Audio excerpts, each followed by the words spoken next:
प्रेक्षकांनो, आज प्रेमाची गोष्ट या मालिकेत खूप मज्जा आली आहे। आपण काल बघितलं की सागरने त्या आलेल्या मुलीचा अपमान केला म्हणून तिची आई चिडते आणि म्हणते, काय हो आल्या मोठ्या, बरंच सांगत होतात तुमच्या पोराबद्दल, पण तुमचं पोरगं कसं निघालं, ना मायचा मान राखला ना बापाचा मान राखला, असंच होतं तर आम्हाला अपमान करायला इथे कशाला बोलवलं।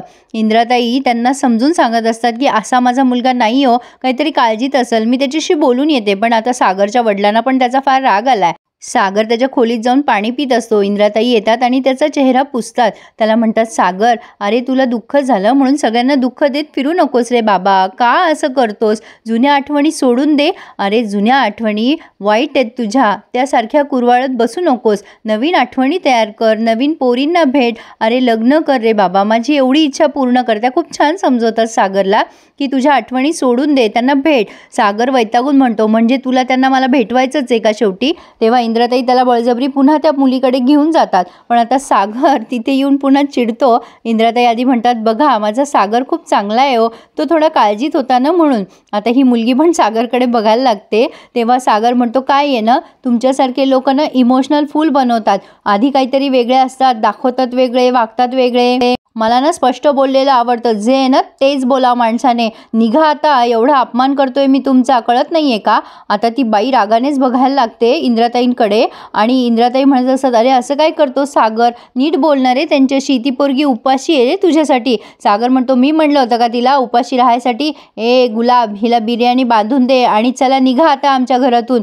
सागर पुन्हा त्यांचा अपमान करतो तिथे येऊन आणि हे सगळेजण बिचारे एकमेकांच्या तोंडाकडे बघायला लागतात। सागर आता डायरेक्ट घराच्या बाहेरच निघून गेलाय, तो बिचारा खूप टेन्शनमध्ये असतो। प्रेक्षकांनो, काही गोष्टी न बोलता कळून जातात तसं काहीतरी, पण आता इंद्राताईंना माहीत नाही ना की त्याने त्याच्या बायकोला बघितलंय। तर आता टेन्शनमध्ये पुन्हा एकदा त्या अधिकारीला कॉल करतो आणि नेमकं त्याची ती एक्स वाईफ फोन उचलते आणि म्हणते, हॅलो कोण बोलतंय। तेव्हा सागर म्हणतो, इथे माझ्या सवयी सुटत नाही आहेत आणि तिकडनं तुम्ही आवाजही विसरलात। तर आता सागर इतका खवचटपणे बोलत असतो तरी त्याची बायको म्हणते, कोण बोलतंय। तेव्हा सागर इकडनं म्हणतो, मी बोलतोय सागर कोळी, मला हर्षवर्धन अधिकारीशी बोलायचं आहे। अधिकारी मॅडम, सॉरी तुम्ही अजून अधिकारी मॅडम नाही झालात ना, बरोबर आहे, कारण हर्षवर्धनने लग्न नाही केलं ना अजून तुमच्याशी, आणि मी कोळी आहे हे आडनाव मला तुमच्यासमोर लावलेलंच चालणार नाही। तेवढ्यात तिकडनं हर्षवर्धन येतो आणि ही त्याची बायको म्हणते, अरे सागरचा फोन आहे। तर आता तो फोन उचलतो तेव्हा सागर त्याला बरंच काय काय बोलतो। प्रेक्षकांनो, रॅदर त्याने त्याच्या मनातली सगळी सल त्याला बोलून दाखवली असं म्हणायला हरकत नाही आहे। हर्षवर्धन म्हणतो, काय रे सागर, मला वाटलंच होतं तुझा कॉल मला येणार म्हणून, बोल काय म्हणतोस।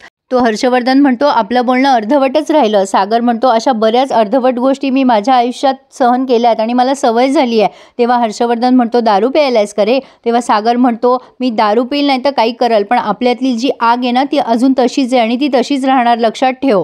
आपला हिशोब अजून चुकता झाला नाहीये, मी तुला डावलून पुढे गेलो, ही गोष्ट तुला सहन होत नाहीये ना, पण एक गोष्ट लक्षात ठेव, माझ्या आयुष्यातली घोड चूक तू तुझ्याकडे घेतली आहेस आणि ती म्हणजे माझी बायको। ती सावनी ऐकायचा प्रयत्न करत असते की सागर काय बोलतोय म्हणून। सागर त्याला बरंच काही ऐकवतो, काय आहे ना, तुला वाटत असेल की तू माझी बायको घेतली म्हणून तू हे सगळं जिंकलास वगैरे, पण माझ्या आयुष्यातली जी मोठी चूक होती ना ती तुझ्याकडे तू घेऊन टाकलेली आहेस, कारण जिथे पैसा म्हणजे जिथे मनी तिथे सावनी, ही गोष्ट लक्षात ठेव। तेव्हा हा अधिकारी म्हणतो, नाही हा तुझा गैरसमज आहे, तू अपयशी झालास म्हणून तू मला धमकवतोयस। तेव्हा सागर म्हणतो, असं काही नाहीये, मला धमकी द्यायची तुला गरजच नाहीये, कारण थोड्याच दिवसात तुला कळणार आहे की तू कंगाल होशील, मी तुझ्या पुढे चालला जाईल आणि तुझ्या जागी दुसरा कोणीतरी असेल सावनीसाठी। तेव्हा हा म्हणतो, मला धमकवू नकोस, तुझी बायको माझी झाली म्हणून तुला जेलसी होतीये ना।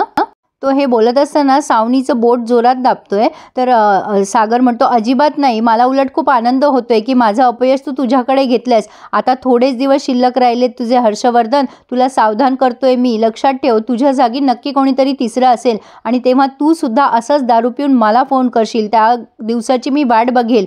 तेव्हा हा हर्षवर्धन म्हणतो, सागर मला दारू चढत नाही, तुला माहिती नाहीये का।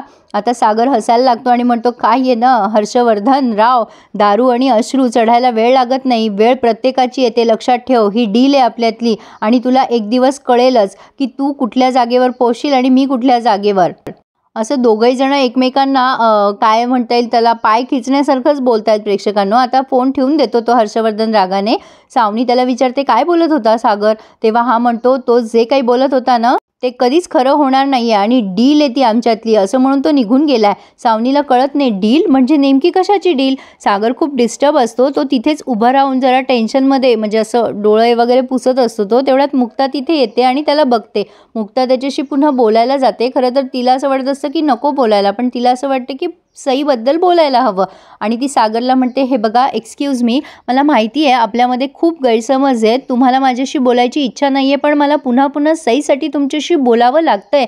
हे बघा त्या एवढूशा मुलीच्या मनावरती खूप परिणाम होतो आहे, याचा जरा विचार करा तुम्ही. सागर म्हणतो, तुम्ही डॉक्टर असून जरा तुमची स्मरणशक्ती कमी आहे का? तुम्हाला सांगितलं ना मी, मला तुमच्या सल्ल्याची गरज नाही आहे, मग काय येतं परत परत माझ्याकडे? तेव्हा मुक्ता म्हणते, हो मला माहिती आहे मी परत परत तुमच्याकडे येते कारण मला सईबद्दल माया आणि आपुलकी वाटते, मला ती आपलीशी वाटते ना म्हणून. सागर चिडून म्हणतो, अच्छा अजून काय वाटतं तुम्हाला तिच्याबद्दल? तेव्हा मुक्ता म्हणते, हे बघा तुम्हाला मला शब्दात नाही सांगता येणार, तुमची मुलगी एकटी पडली आहे आणि आई वडिला विना वाढलेलं मूल कसं असतं ना, तुम्ही विचारही नाही करू शकत. तिला आईवडिलांचं प्रेम हवं आहे. खरं तर आज जो शब्द कानावर पडलाय ना, म्हणून मी तुमच्याशी बोलायला आले. आज जे व्हायला नको होतं तेच झालं. तेव्हा सागर म्हणतो, काय झालं आज? तेव्हा मुक्ता म्हणते, तुमच्या आईने तिच्या आईविरुद्ध बेशरम हा शब्द वापरलाय आणि ती मला विचारत होती की बेशरम या शब्दाचा अर्थ काय होतो. अहो एवढंसं मूल येते, तिच्यासमोर असे शब्द का वापरावे? आणि तिच्या आईबद्दल हे बघा मला कळतंय, म्हणजे मला माहिती नाही आहे की तुमच्या दोघांमध्ये काय इश्यू आहे, तुमच्या बायकोमध्ये आणि तुमच्यामध्ये, पण तिच्यासमोर असे शब्द वापरू नका, शेवटी ती तिची आई आहे. आता सागर फक्त असा हात करतो मुक्ताकडे आणि रागाने बघून निघून जातो, म्हणजे गप्प बस असं म्हणायचं असावं कदाचित त्याला. आता इकडे ह्या इंद्राताई त्या मुलीला समजत असतात, अगं माझं सागर चांगला आहे गं, नको सोडून जाऊ त्याला. पण ही मुलगी म्हणते, काही नको, मला नको आहे असा मुलगा नवरा म्हणून. किती तिरसट आहे तुमचा सागर. आणि त्या मुलीची आई पण खूप इन्सल्ट करते, काय हो इंद्राताई, ह्यासाठी बोलवलं होतं ना तुम्ही, चांगला मानपान केलात आमचा, बाहेर जाऊन मी सगळ्यांना सांगणार आहे की तुम्ही आमचा कसा अपमान केला आणि तुमचा पोरगा कसा आहे ते. आणि लक्षात ठेवा तुमचं चिडकं पोरगा सांभाळा, नाही तर राग एखाद्याचा जीव घेईल ते. तेव्हा असं अपमानास्पद बोलून ते निघून गेल्यात. पण इंद्राताई मात्र रडायला लागतात. त्या म्हणतात, सागरचे पप्पा ती बाई बरोबर बोलत होती, आपल्याला सागरशी बोलायला हवं. जुन्या आठवणीत किती दिवस झुरत राहणार आहे तो काही करून बसेल, तुम्ही त्याच्याशी बोला ना सागरचे पप्पा. पण ते म्हणतात, मी त्याच्याशी बोलायला जाणार नाहीये, तूच बोल त्याच्याशी. आता तेवढ्या तिथे मुक्ता आणि सागर बोलत बोलत वर येत आहेत आणि मुक्ता त्याला म्हणत असते, हे बघा माझं ऐकून घ्या, मी सईच्या भल्यासाठी बोलतीये. सागर म्हणत असतो, मला माझ्या मुलीचं भलं कळतं. मुक्ता त्याला म्हणत असते, हे बघा फक्त चॉकलेट्स बिस्किट्स देऊन आपली जबाबदारी पूर्ण होत नाही, कधीतरी प्रेमाने 2 घास तिला खाऊ घाला, मग तुम्हाला कळेल की काय प्रेम असतं वगैरे वगैरे असं ती सांगायला जाते. आणि मला काही तुम्हाला शिकवायचं नाही आहे मुलीला कसं वाढवायचं, ते माझी ड्युटी नाही आहे, पण प्लीज ऐका माझं. आता इंद्राताई नेमकं दारातून बघतात की ही मुक्ता सागरशी बोलते आणि त्यांना आठवतं की सागरने कशी मुक्ताची बाजू घेतली आणि सागरच्या खिशात ब्रेसलेट सापडलं. या सगळ्या गोष्टी त्यांना आठवल्या आहेत. आणि विशेष करून माधवीताईंचं वाक्य की माझ्या मुक्ताकडे ह्यापेक्षाही मोठी गाडी येणार आहे. आणि त्यांना असं वाटतं मुक्ताचं आणि सागरचं काहीतरी अफेअर आहे. आता असं समजून त्या मुक्ताच्या समोर जातात आणि म्हणतात, काय गये माझ्या पोराच्या मांग कशाला करत असती ग तू? तेव्हा मुक्ता म्हणते, हॅलो एक्सक्यूज मी, तुमचा काहीतरी गैरसमज होतोय, मी फक्त त्यांना समजवत होते. तेव्हा इंद्राताई म्हणतात, काही समजवायची गरज नाही आहे, मला ना चांगलं माहिती आहे तू कडीपत्त्याची काडी आणि तुझी आई, तू माझ्या सागरचं डोकं खात असतेस आणि तुझी आई माझं डोकं खात असतेस. तेवढ्यात आता माधवीताई पण बाहेर आल्या आहेत. हा प्रसंग छान दाखवलाय प्रेक्षकांना त्यांनी. आता सागर डोक्याला हात मारून घेतोय, मुक्ताला माहितीच नाहीये काय भानगड आहे आतापर्यंत. माधवीताई सागरला बघतात आणि आश्चर्यचकित होतात. त्या म्हणतात, अगो बाई हे आले, अगो मुक्ता इथे काय उभं केलंय त्यांना, चल आतमध्ये घेऊन चल, मला आधी सांगायचं ना ग बाई, मी घर आवरून ठेवलं असतं. इंद्राताई म्हणतात, तू कशाला घर आवरणार आणि त्याला घरात कशाला बोलवतीयस तू? सागर तर बघतच राहतो माधवीताईंकडे. माधवीताई म्हणत असतात, अगं मुक्ता इथे काय बोलत बसली तू त्यांच्याशी, चल ना त्यांना आत घेऊन चल घरामध्ये. मुक्ता तिच्या आईकडे बघते आणि म्हणते, अगं आई काय चाललंय तुझं हे, अगं काही गैरसमज झालाय का तुझा? आता इंद्राताई म्हणतात, तू कशाला त्याला आतमध्ये नेतीयस ग, काय चाललंय तुझं हे सगळं, मला कळेल का? मुक्ता बोलायला जाते, आई तुझा काहीतरी गैरसमज होतोय, काय बोलतेस तू, कळते का तुला? आता माधवीताई म्हणतात, हो मला सगळं कळतंय, मुलीच्या मनात काय चाललंय ते आईला नाही कळणार तर मग कोणाला कळणार. त्या दिवशी लॅपटॉपवर तू ह्याचाच फोटो बघत होतीस ना, सागरच आहे ना हे. आता हे ऐकल्यावर इंद्राताईंचा चेहरा बघा कसा झालाय आणि सागरचा सुद्धा. आणि प्रेक्षकांनो मुक्ताला प्रश्न पडलाय की तिच्या आईला उत्तर काय द्यावं. आणि प्रेक्षकांनो इथे या गमतीवर त्यांनी रिव्ह्यू पूर्ण केलाय, पण पुढे त्यांनी जबरदस्त ट्विस्ट घेतलाय. म्हणजे त्या मुक्ताच्या बहिणीची जी सासू आहे ना, जिने इन्सल्ट केलेला असतो मुक्ताचा, तर ती सुद्धा तिथे अचानक आली आहे. आणि या माधवीताई म्हणतात, हे बघा हा आहे आमचा होणारा जावई सागर. तेव्हा लगेच या म्हणतात, अगं बाई हो का, मग कधी आहे लग्न, अभिनंदन हं तुमचं. आता ह्या माधवीताई इतकं सांगत असतात आणि म्हणत असतात की हो हा माझा जावईच आहे. आता इंद्राताई म्हणतात, हा तुझा जावई आहे आणि हे मला कसं काय नाही कळलं. अरे देवा. माधवीताई म्हणतात, तुला गं कशाला सांगायचं, तू काय आत्या आहे का मावशी आहे त्याची. तेव्हा सागर म्हणतो, आई आहे ती माझी.